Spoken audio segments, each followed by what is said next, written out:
Hacemos mil cosas a la vez.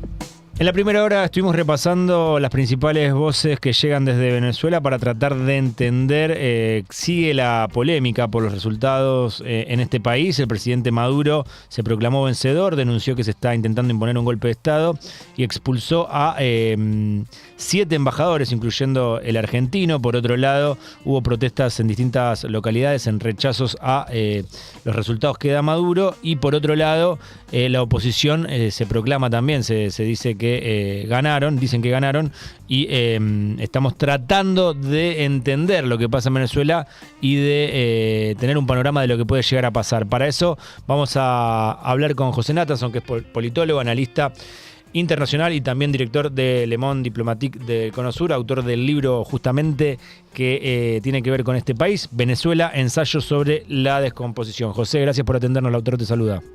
¿Qué haces, Lautaro? No, gracias a ustedes por la llamada. Bien, José, ayer hablábamos también con un colega que está desde Venezuela y muchos queremos tratar de entender lo que pasa y por otro lado saber qué es lo que va a pasar. No sé si el saber qué es lo que va a pasar vos podés decirnos, pero por lo menos sí contarnos por lo menos lo que ya pasó.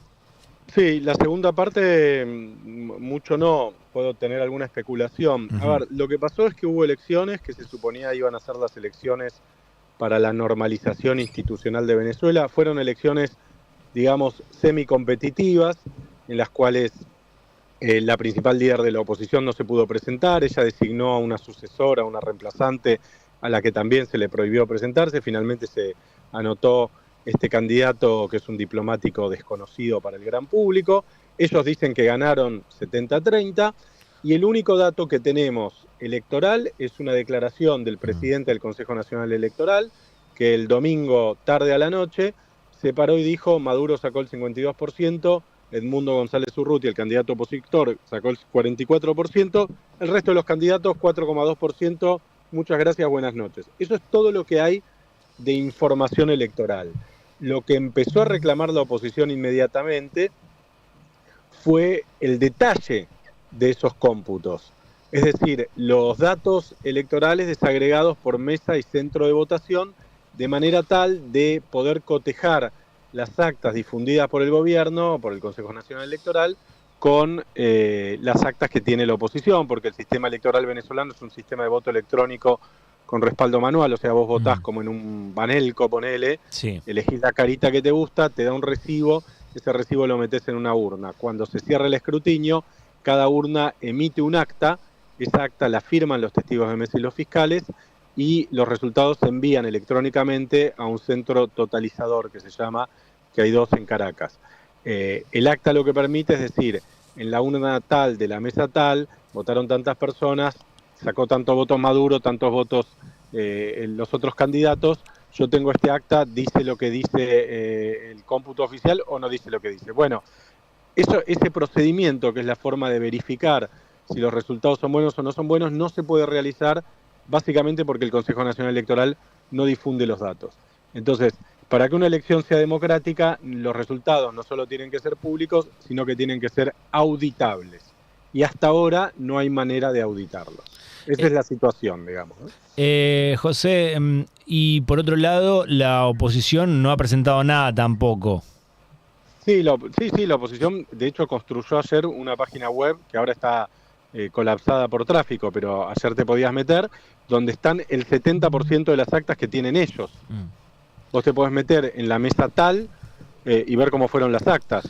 Pero la obligación no es de la oposición, porque la que maneja el Consejo Nacional Electoral no es la oposición, es el Consejo Nacional Electoral. A ver, hasta ahora, por ejemplo, no sabemos quién salió tercero en Venezuela. Claro.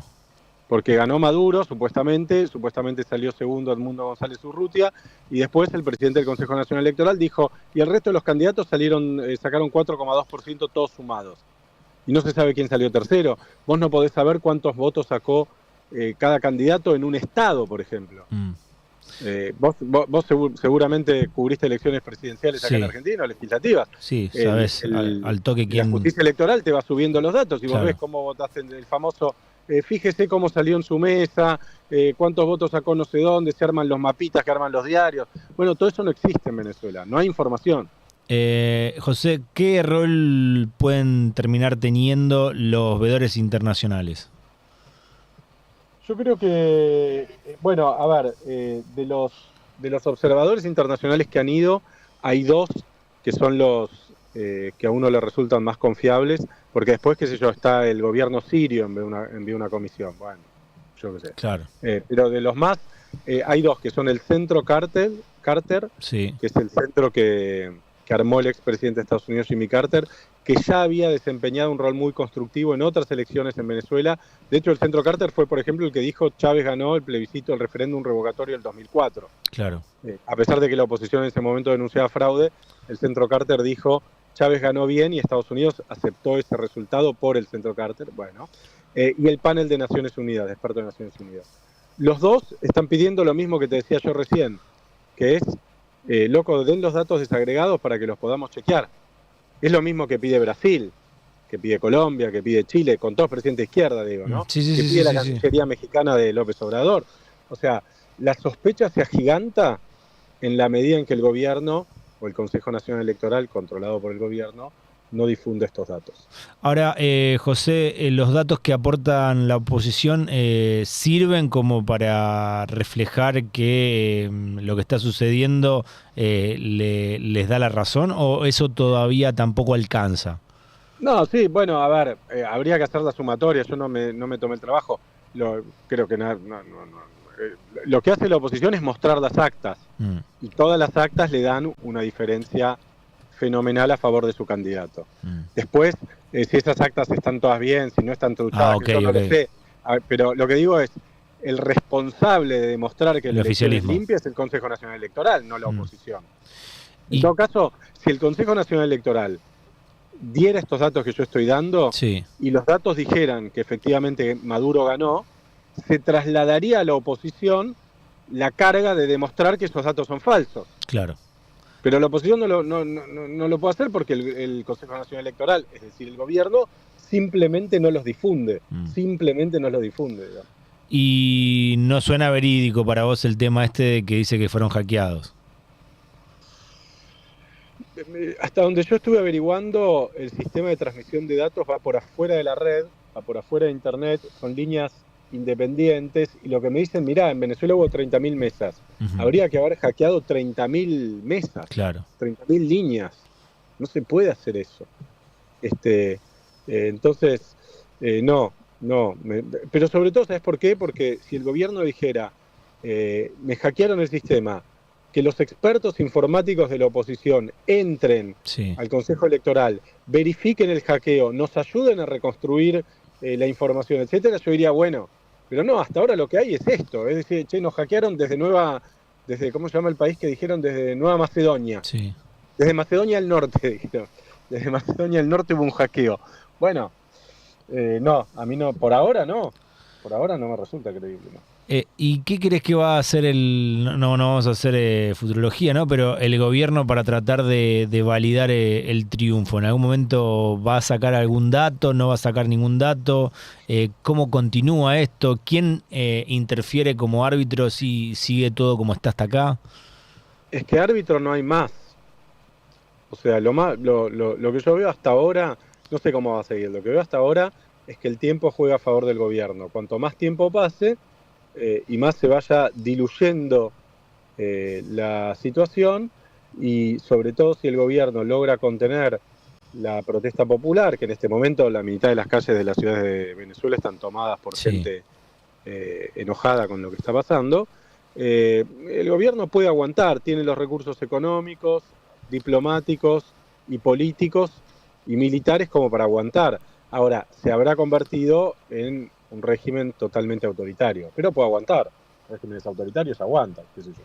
O sea que vos decís que puede quedar todo como está sin mostrar las actas y ganar tiempo, y eso termine directamente consolidando el poder. Puede ocurrir. No digo que vaya a ocurrir. No, es una posibilidad. Si dentro de 2 horas el Consejo Nacional Electoral dice, acá está la página web, acá están los resultados y acá están las actas, cambia la situación totalmente. Lo que digo es, pasó 1 día y medio de las elecciones, y no lo han hecho. Entonces capaz lo están armando, yo qué sé. ¿Viste? Es difícil Venezuela también. Claro, porque es muy no. caribeño todo, pero hasta ahora no está ocurriendo.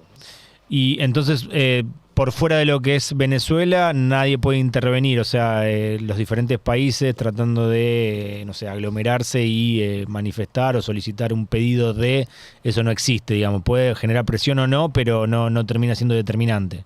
Yo creo que no alcanza la presión internacional para forzar decisiones políticas en Venezuela. De hecho, en el momento de mayor aislamiento internacional del gobierno de Maduro, que fue en el 2018-2019, con el Grupo de Lima, con Trump en Estados Unidos diciendo que barajaba la hipótesis de una invasión, cosa que de todos modos yo creo que nunca se iba a producir porque hubiera sido imposible para Estados Unidos, sobre todo, digamos. Con el gobierno de Colombia y de Brasil, los dos países más importantes para Venezuela, gobernados por la derecha. En todo ese contexto, el gobierno de Maduro aguantó. Ahora está en un contexto muchísimo más favorable que el de ese momento.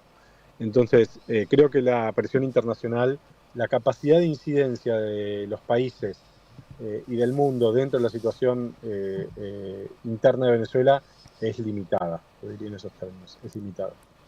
Entonces ahora esperar básicamente para ver cuál termina siendo el desenlace. Yo espero. No descartaría que el desenlace sea esta especie de status quo. Viste, a veces uno tiene la ansiedad de pensar que las cosas se van a resolver. Sí. Y a veces las cosas no se resuelven, a veces las cosas se prolongan. Claro. En una situación como la de ahora. También puede haber una movilización popular imparable, hasta ahora no ha ocurrido. También puede haber un quiebre de la Fuerza Armada que le diga al gobierno muestre los resultados. No creo que vaya a ocurrir. Eso te iba a preguntar, ¿el gobierno controla las Fuerzas Armadas por ahora? Por ahora al 100%, porque las Fuerzas Armadas no son un actor externo al sistema bolivariano, sino que son parte inherente a la construcción y a la constitución de ese sistema. Yo lo pongo en el libro, lo cuento bien ahí con el ejemplo de las... Es anecdótico, digamos, pero es ilustrativo también, de las gasolineras, de las estaciones de servicio que el gobierno de Maduro le dio el control a los militares. Entonces, como en Venezuela la gasolina está racionada y llenar el tanque del auto te cuesta, no sé, $5, se arman colas fenomenales. Los militares que controlan las estaciones de servicio arman al lado de la fila de 4 horas una fila que vos vas y le pagás $10, además de los 5, y te dejan pasar rápido. Eso es un sobresueldo para un montón de militares de grados bajos, tenientes, capitanes que multiplica por 20 el sueldo oficial que tienen. A esos militares pensar en un cambio de gobierno les implica pensar en un cambio de estilo de vida, por decirlo de algún modo. Y los militares además controlan las fronteras, la seguridad, la policía aeroportuaria, los puertos, o sea, la producción de acero, o sea, controlan un montón, el petróleo, controlan un montón de cosas. Entonces, no creo que vaya, es difícil pensar que pueda haber un quiebre. Un quiebre en Venezuela. Sí. ¿Lo mismo pasa con la justicia en este caso? No, la justicia está totalmente tomada por el gobierno. Todos los resortes de poder en Venezuela han sido tomados por el gobierno bolivariano, incluso desde antes de Maduro.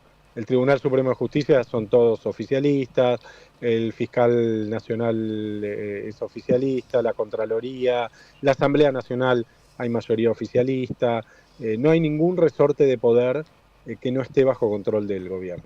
Ayer escuchaba a alguien haciendo un análisis que decía, salió esta persona de la Cámara Electoral a decir los resultados, ganó Maduro, pero no estaban las actas y no estaban los papeles que comprobaban ese resultado. Y decía, ¿cómo hacen para anunciar un resultado que no se puede ver? ¿Es válido este análisis o se puede dar un resultado y decir, che, no, bueno, pero no podemos mostrarlo porque, no sé, qué sé yo?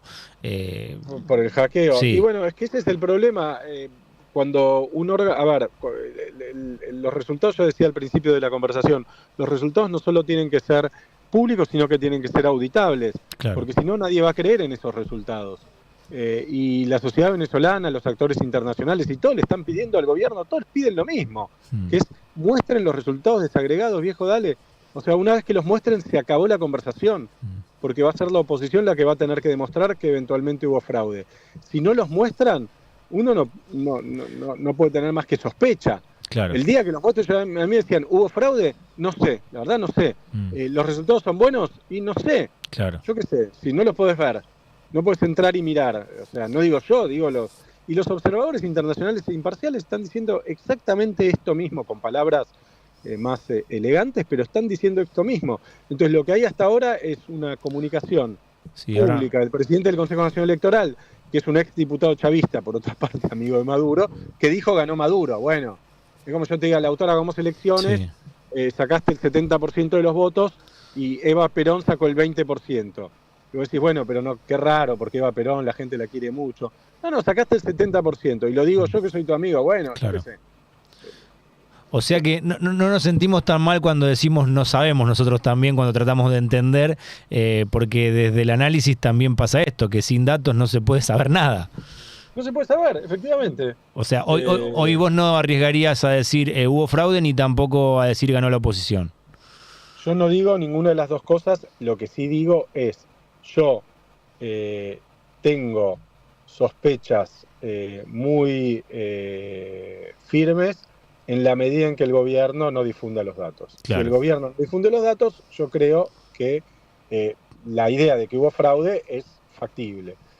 Cosa que hasta ahora, y esto también es importante, el chavismo nunca había hecho. Hasta ahora el chavismo había hecho muchas cosas muy malas, había cruzado un montón de líneas rojas, pero nunca se había afanado una elección nacional. Nunca lo había hecho. Habían hecho cosas graciosas, por ejemplo, te la cuento rapidito. Sí, obvio. En el estado de Barinas, que es el estado donde nació Chávez, el gobernador fue primero primero un hermano de Chávez, después el padre de Chávez y después otro hermano de Chávez. Ese hermano de Chávez, se llamaba Argenis Chávez, se presentó de candidato a la reelección como gobernador, perdió contra el candidato opositor, nadie lo imaginaba, perdió por 2 puntos. El Consejo Nacional Electoral aceptó, dijo que efectivamente había perdido y había ganado otro candidato, y una vez que se conocieron los resultados, el mismo Consejo Nacional Electoral dijo que el otro candidato estaba inhabilitado. Después de los resultados. Con los resultados y puestos. No le permitió asumir. Se hicieron elecciones de nuevo. Esta persona, el que había ganado, quiso nombrar a su mujer, no la dejaron. Quiso nombrar a un concejal, tampoco. Terminó nombrando a otro concejal y ese concejal le terminó ganando al chavismo. Entonces, en Venezuela han hecho cosas rarísimas, digamos. ¿Y ahí finalmente se validó? Esto todavía no lo hicieron. Me quedé la intriga del desenlace. ¿Finalmente se validó a ese candidato que terminó ganando? Efectivamente, ese candidato le ganó no al hermano de Chávez, sino porque los chavistas también lo corrieron al hermano de Chávez, pusieron a un ex vicepresidente chavista, una figura importante del chavismo, que había sido esposo de una hija de Chávez. Ese vicepresidente, se me fue ahora el nombre, perdió, el candidato opositor ganó y Maduro se reunió con el candidato opositor. Pero quiero decir, en Venezuela pasan cosas psicodélicas. Ahora, esto nunca. Esto hasta ahora no había pasado. José, entonces puede seguir pasando, correr las horas, pasar los días, las semanas, los meses y seguir todo similar a lo que estamos viendo ahora. Digo, es una de las posibilidades. Puede.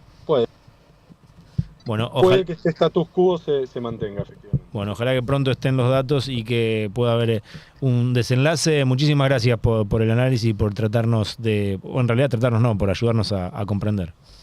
Un abrazo a todos, gracias. Saludos. Pasaba José Nathanson, analista internacional, también escritor del libro Venezuela, ensayos sobre la descomposición, con su análisis, con su aporte en relación a lo que está pasando en Venezuela, que nos ayudó muchísimo para tratar de comprender la situación. Ya seguimos en Mil Cosas, minutos finales, aquí hasta las 9. Mil cosas a la vez, quiero descubrirlo todo.